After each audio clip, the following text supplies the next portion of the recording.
It's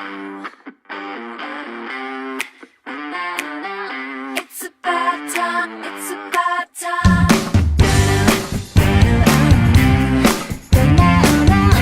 It's a bad time, it's a bad time.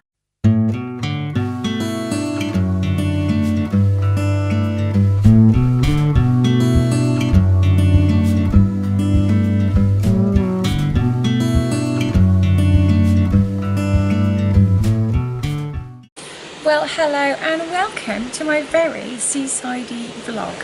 Now, if you're going to choose a nice place to do some writing, I don't think you can choose better than this. Have a look at the view from the window where I'm staying. Check this out.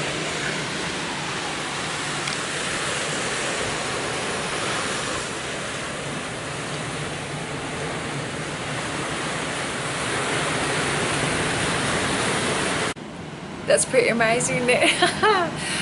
Down here for a week, I'm going to do a bit of writing while I'm here, but also I'm going to do some location shots to show you places that are in my new book, Somewhere Beyond the Sea.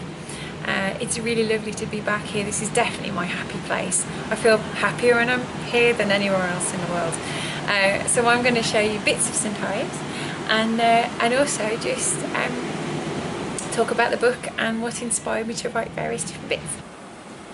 Absolutely gorgeous morning on Porthmere, and this is what, when people think of holidays in Cornwall, this is what they think of. Look at the colours!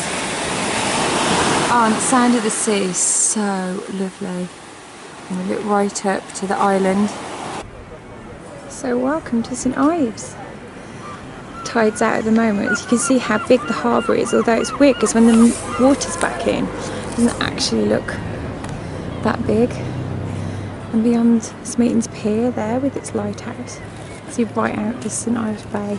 One thing that's lovely about St Ives is you get all these lovely little streets going off in different directions, and there's always amazing goodies of all these streets. This is Bamalut's Beach, which is the only beach that dogs are allowed on all year round. And this is the beach where Saren comes and walks her dog Molly. This is Cyril Knoll Square, and just up in the distance where the little lights are, you can see there's a blue door. That's where I've set MacArthur's, which is Saren's dad's gallery that in Somewhere Beyond the Sea she's trying to keep going.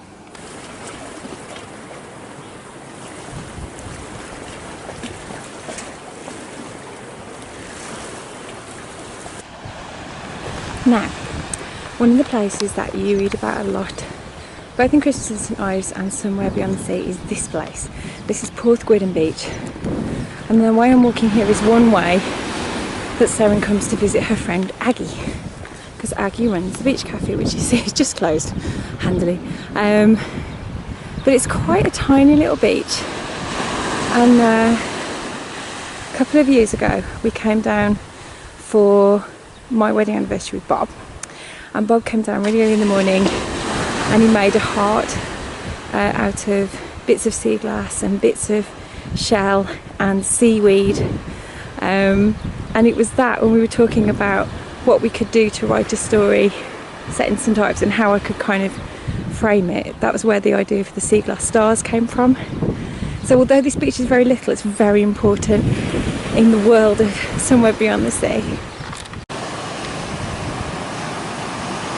Hello, Bob and Flo! Hiya! Flo is currently taking over the entire beach. Now in the book, there is a character called Jack, and he has a 7-year-old daughter called Nessie. And it's basically, I imagine, what Flo will be like when she's 7. Their lovely relationship and the time they spend together on the beach is really a key part of the book. And how they get on and how they are with each other is very much inspired by Bob and Flo. And it's the first time that I've really written about what it's like to be a parent, and it's really nice to have that within the book, because I think it's a lot, it sort of marks where I am in my life, which is lovely. And so, here is my book.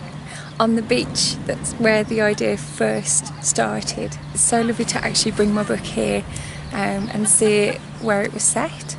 and I hope that when you read it you can smell the sea and you can hear the seagulls. Somewhere beyond the sea. It's got a great title. I'm really pleased with it. And look, if you look on the back, there's Jack and Nessie walking down the same beach.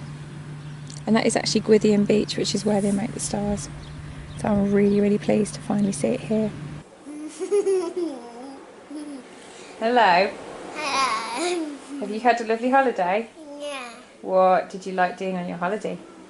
I liked going to the arcade. The arcade. What's your favourite thing at the arcade, Flo? The jungle boat. The jungle boat. Why do you like the jungle boat? God, it's so jungly. So I hope you can see why I wanted to set the book in this town. It's because it's just really special. It's special to me, it's special to my family, it's very special to Flo, who's decided that she owns St Ives. And I just hope that when you read the book you get a sense of the town and a sense of not only what it's really like to live here, but also why it's so beautiful and why it's called people for hundreds of years to come and make this their home.